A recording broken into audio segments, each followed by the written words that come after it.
अस्सलामुअलैकुम गाइस, क्या हाल है। उम्मीद है सब ठीक ठाक होंगे, खैरियत से होंगे। आप देख रहे हैं सादी रिएक्ट्स यूट्यूब चैनल और आज मैं आपके लिए लेकर आया हूं एक नई वीडियो के मुतालिक बताने से पहले जिन्होंने हमारे चैनल सादी रिएक्ट्स को अभी तक लाइक और सब्सक्राइब नहीं किया वो अभी जाएं, लाइक करें, सब्सक्राइब करें और सपोर्ट करते रहें ताकि आपकी सपोर्ट के साथ हम इसी तरीके से आपके लिए वीडियो बनाते रहें। तो आज जिस वीडियो पे हम रिएक्शन देने जा रहे हैं उसका टाइटल है China India border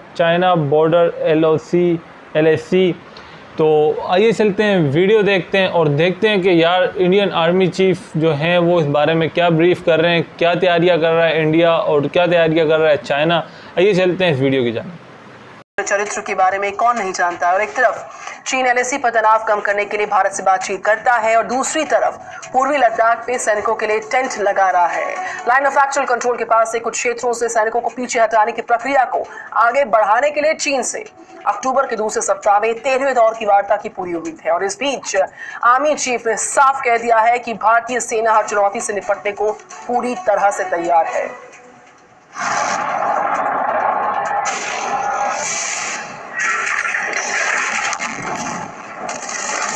Troops that are needed to counter any threat. दुनिया की कोई भी ताकत भारत की एक ही जमीन को कब्जा करने की कोशिश करेगी, हमारी सेना के जवान उसका मुंहतोड़ जवाब देंगे। बातचीत से बनेगी चीन से बात। चीन के खिलाफ कूटनीति चलेगी या कूटनीति।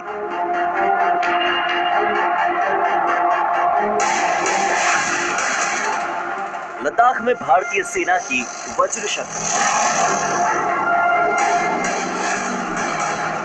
लद्दाख में LAC पर चीन लगातार तनाव बढ़ाने में लगा है। इस बीच पूर्वी लद्दाख में लंबे समय से जारी सैन्य गतिरोध को खत्म करने के लिए भारत और चीन के बीच 13वें दौर की बातचीत अगले हफ्ते होने की संभावना है।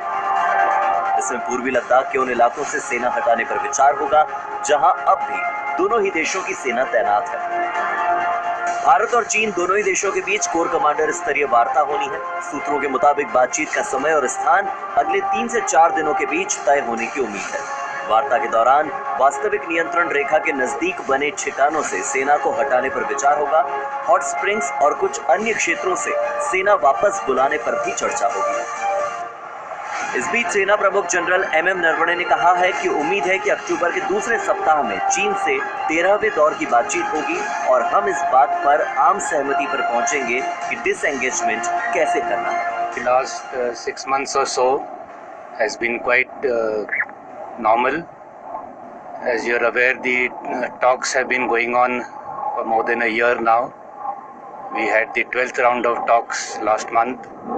And we are hopeful to have the 13th round of talks very soon, perhaps as soon as next week, that is the second week of October. We are confident that as we discuss things with each other, and we will be able to reach consensus on how this disengagement is to take place, and by all the friction points will get resolved. Even when the talks had started, people were doubtful whether talks would resolve anything, but I'm of the firm opinion that we can resolve our differences through dialogue, and that is what has happened over the last few months. So I'm very hopeful that we will be able to achieve some results. इस बीच LAC पर चीन की चालबाजियों से निपटने के लिए भारत ने भी अपनी तैयारियां तेज कर दी हैं। LAC पर चीन की सेना को मुंहतोड़ जवाब देने के लिए पूर्वी लद्दाख के फॉरवर्ड एरिया में भारतीय सेना ने K9 स्वचालित हॉवित्जर रेजिमेंट को तैनात किया है। K9 वज्र 155 मिलीमीटर हॉवित्जर तोप लगभग 50 किलोमीटर की दूरी पर मौजूद दुश्मन के ठिकानों पर हमला कर सकती है और ये तोपें ऊंचाई वाले इलाकों में भी काम करती हैं। इसका फील्ड ट्रायल बेहद सफल रहा है।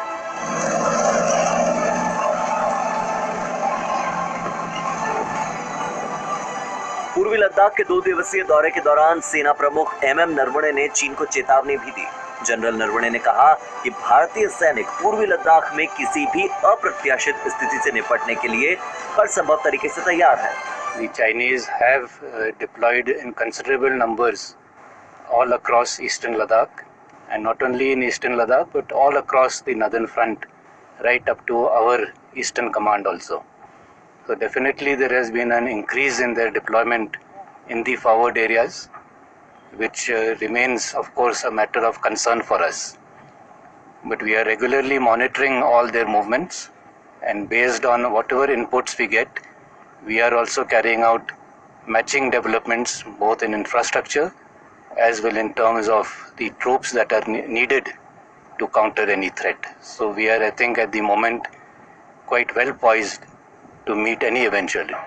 सेना प्रमुख ने दो टूक शब्दों में चीन की सैन्य रणनीति को लेकर कड़ा संदेश दिया। जनरल MM नरवणे ने 5 बड़ी बातें कही और उसे समझ लेना यहाँ पर बहुत जरूरी है। पहली बड़ी बात तो यह कि चीन ने पूर्वी लद्दाख में भारी संख्या में सैनिकों को तैनात किया है। दूसरी बात यह कि उत्तरी मोर्चे पर भी चीन ने तैनाती बढ़ा दी है। तीसरी बड़ी बात कि LAC पर चीन की गतिविधियां चिंता का विषय बनी हुई हैं। जनरल नरवणे की चौथी बड़ी बात यह कि भारतीय सेना भी चीन के मुकाबले के लिए तैनाती कर रही है और सैन्य इंफ्रास्ट्रक्चर को और भी मजबूत किया जा रहा है। और पांचवी बड़ी बात यह कि भारतीय सेना हर चुनौती से निपटने की क्षमता रखती है। तो एक तरफ तो चीन बातचीत की पहल कर रहा है और दूसरी तरफ LAC पर अपने सैनिकों की संख्या बढ़ा रहा है। हालांकि पिछले कुछ समय से चीन की हरकतों पर नजर डालें तो उसके नापाक मंसूबे साफ साफ पता चल जाते हैं। चीन की चाल बताती है कि वो पूर्वी लद्दाख में तनाव कम करने और सैनिकों को पीछे हटाने के मूड में बिल्कुल भी नहीं है। चीन LAC पर तेजी से इंफ्रास्ट्रक्चर बढ़ा रहा है। हाल ही में उसने पूर्वी लद्दाख में अपने सैनिकों के ठहरने के लिए मॉड्यूलर कंटेनर पर आधारित शेल्टर का निर्माण किया है। पूर्वी लद्दाख और LAC के करीब चीन आधुनिक हथियारों की तैनाती, एयरबेसेस पर अपग्रेडेशन कर रहा है। लेकिन भारत ने भी ये तो साफ कर दिया है कि LAC पर चीन की सेना की हर हलचल पर उसकी पैनी नजर और चीन को सटीक जवाब देने के लिए भारत हर मुमकिन तैयारी भी कर रहा है। इसलिए चीन भारतीय सेना के पराक्रम और शौर्य को लेकर कोई भी गलतफहमी न पाले तो बेहतर होगा। ब्यूरो रिपोर्ट, जी मीडिया। इस खबर पर करते हैं बात, हमारे संवाददाता मनीष शुक्ला जुड़ चुके मेरे साथ। Very good morning Manish. जिस तरीके से चीन को दो टूक चेतावनी दी गई, उसमें मिरर डिप्लॉयमेंट से लेकर डायलॉग के जरिए डिफरेंसेस को डिसॉल्व करने पर जोर दिया गया और जो 13वें दौर की कमांडरी स्तरीय वार्ता है उस पर भी जोर है। लिहाजा इस वार्ता पर रहने वाली नजर, इस बैठक पर नजर जो अक्टूबर के दूसरे सप्ताह में होने वाली है भारत चीन के बीच। गुड मॉर्निंग निधि। देखिए, भारत को अभी भी लगता है कि बातचीत के जरिए जो भी मामले हैं सुलझा लिए जाएंगे चीन से, और इसमें कुछ प्रोग्रेस हुई भी है। अगर आप देखें तो पिछले कुछ दिनों में कुछ सर्टेन पॉइंट से चीनी सेना भी वापस गई है, जो LAC के जो फ्रिक्शन पॉइंट्स थे। बातचीत के जरिए लगातार कोशिश भारत की तरफ से की जा रही है। लेकिन चिंता की बात यह है कि आप चीन के जो इंटेंशन है, चीन के इरादे हैं, उस पर आप पूरी तरह यकीन नहीं कर सकते, क्योंकि चीन लगातार, अगर हम उत्तराखंड से सटे जो चीन के इलाके की बात करें, या फिर लद्दाख से सटे इलाके की बात करें, या अरुणाचल प्रदेश के जो चीन से सटे इलाके हैं, उन इलाकों में लगातार ऐसे इंटेलिजेंस रिपोर्ट्स आ रही हैं, सैटेलाइट की पिक्चर्स आ रही है कि चीन मिसाइल से लेकर के नए एयर बेसेस बना रहे हैं। उन्होंने मिसाइल डिप्लॉयमेंट किया हुआ है, अपने PLA ट्रूप्स को वो तैनात कर रहे हैं, और कई जगह तो ये भी देखा गया कि दिन और रात में किस तरीके से एक्सरसाइज किया जाए, किस तरीके से रात में ऑपरेशन किया जाए। PLA के जो ट्रूप्स हैं वो तैयारी कर रहे हैं।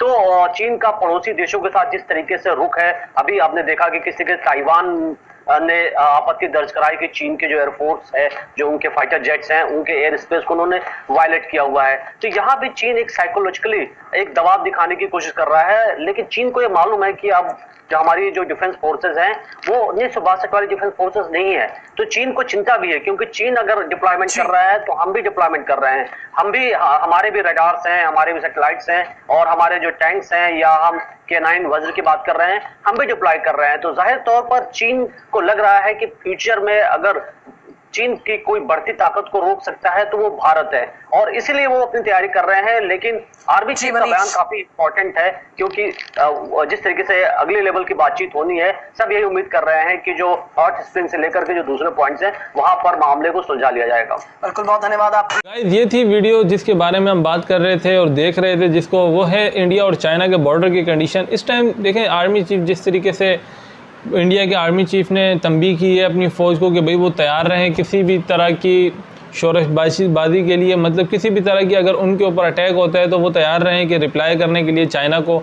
लेकिन इंडिया और चाइना जो है वो लद्दाख में काफ़ी अरसे से, तकरीबन गुज़िश्ता 1 साल से 1.5 साल से आमने सामने हैं और वक्तन ब वक्तन इनके दरमियान आपस में झड़पें भी होती रही हैं, जिसमें इंडियन फ़ौजी भी बहुत सारे मारे गए और बहुत सारे चाइनीज़ फ़ौजी भी जो हैं वो भी मारे गए हैं। अगर बात की जाए, देखें अब जहाँ पे इंडिया और चाइना का बॉर्डर लगता है वहाँ पे ये झड़पें जो हैं 1962 में एक वॉर हुई थी इंडिया चाइना के दरमियान, इसी इलाके के ऊपर, मतलब इसी इलाके के ऊपर जंग हुई थी। और उसके बाद जो है जिस तरह पाकिस्तान और इंडिया के दरमियान कश्मीर के बॉर्डर के ऊपर अक्सर कशीदगी रहती है, उसके मनस्बत अगर देखा जाए तो पंजाब का बॉर्डर बहुत ही मतलब पुरसकून रहता है, सिंध का बॉर्डर। तो इसी तरीके से मुझे लगता है चाइना और इंडिया का जो लद्दाख वाला बॉर्डर है, इसके ऊपर ज़्यादा जो है जंगें भी हुई हैं और इसके ऊपर जो तिब्बत के साथ जो इलाका लग रहा है वो उसके ऊपर कब्ज़ा करने का जो है वो चाइना का बहुत ही मतलब प्रोग्रेसिव वो है, मोटिव है, और वो चाहते हैं कि हम इसको किसी तरीके से कैप्चर कर लें। लेकिन इंडियन आर्मी भी वहाँ पे भाई सर्वाइव कर रही है, लड़ रही है, अपने लोग भी मरवाए, इससे दूसरे को भी नुकसान किया, लेकिन पीछे हटने का नाम दोनों फ़ौजें नहीं ले रही हैं। अब जाके इस खबर से हमें मालूम होता है कि भाई इंडिया और चाइना में बैकडोर चैनल चल चुका है और बैकडोर चैनल से जो है दोनों ममालिक जो हैं अपने ताल्लुकात बेहतर करना चाह रहे हैं, जंग से बाज रहना चाह रहे हैं। देखिए जंग किसी भी मुल्क के फ़ायदे में नहीं है, लेकिन अगर देखा जाए तो ये मैं समझता हूँ ये जो इनका मसला क्रिएट हुआ ये यहाँ से हुआ है कि जब इंडियन आर्मी ने अपने इलाके में एक सड़क की तामीर की जहाँ पे चाइनीज़ ने कहा कि भाई ये गैर कानूनी है, नहीं होनी चाहिए।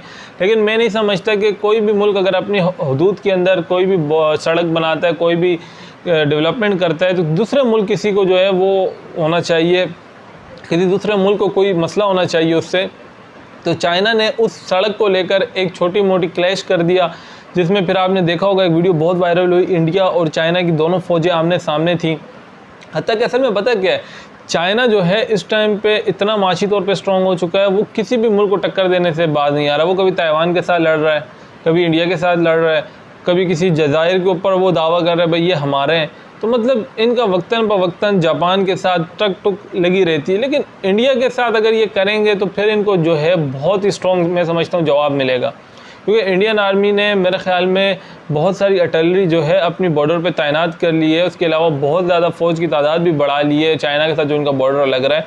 उसकी वजह यही है कि वक्तन बवक्तन जो है चाइना की तरफ से उन्हें स्ट्राइक्स का सामना करना पड़ रहा है। वो कभी फायरिंग कर देते हैं, कभी क्या करते हैं, कभी पथराव, कभी वो फ़ौजी उठ के आ जाते हैं। तो यार ये बॉर्डर की कशीदगी दोनों ममालिक में जारी है। तो गाइस ये थी वीडियो, और उनका यही कहना था कि भाई इस टाइम पे जो है बैकडोर चैनल से बातचीत हो रही है और बेहतर यही है दोनों ममालिक के लिए कि अमन आ जाए और दोनों के बॉर्डर जो हैं दोनों फेंसिंग हो जाए और बॉर्डर पे जो फ़ौजी हैं वो सुकून से थोड़ा सा इत्मीनान से काम ले। हत्ता कि देखा जाए तो इंडियन फ़ौज के जो कैप्टन वगैरह थे या मेजर वगैरह थे, जब वो चाइनीज़ के साथ बात कर रहे थे तो मुझे वहाँ से अंदाज़ा हुआ कि चाइनीज़ को तो इंग्लिश समझने में भी बड़ी दिक्कत होती है, मसला होता है।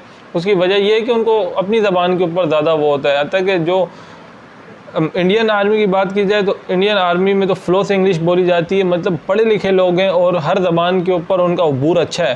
लेकिन चाइनीज़ों की बात की जाए वो ज़्यादा चाइनीज़ के ऊपर ही डिपेंड करते हैं और ज़्यादातर मामला भी वो चाइनीज़ के अंदर ही वो कोशिश करते हैं कि निपट जाए। लेकिन जो भी हो अमन होना चाहिए यार, किसी भी मुल्क के साथ दूसरे ममालिक के साथ जंग किसी के भी फ़ायदे में नहीं। तो गाइस ये थी वीडियो। अगर आप चाहते हैं कि इस तरह की और वीडियोज़ मैं बनाता रहूँ तो आप मुझे कमेंट्स में रेकमेंड करें। उसके अलावा अगर जो कि नए हमारे चैनल पे जाएं अभी सब्सक्राइब करें और सपोर्ट करते हैं। मिलते हैं इंशाल्लाह ताला फिर नेक्स्ट वीडियो में। अस्सलाम।